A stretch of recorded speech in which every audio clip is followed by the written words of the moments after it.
Dimitri, as we said before, 10 years as a deputy district attorney, many years since as a well-known, well-regarded trial lawyer out there, and also professor.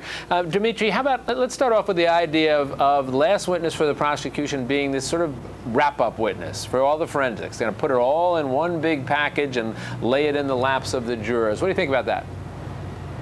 I think that's the right strategy for Mr. Jackson.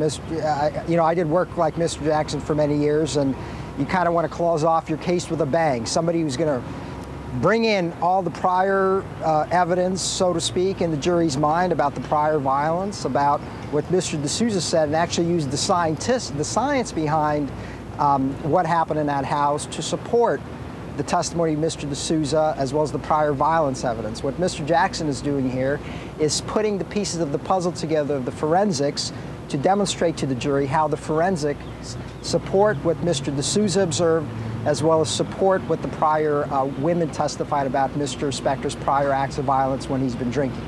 Sometimes we'll hear, Dimitri, especially when an expert is on the stand for a long period of time, you might hear some email from the viewers saying, well, this is kind of boring.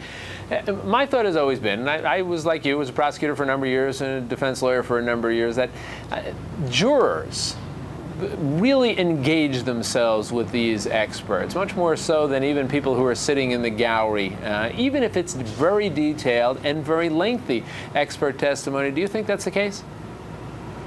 I think jurors want to be involved 100% in the analysis of this forensic evidence.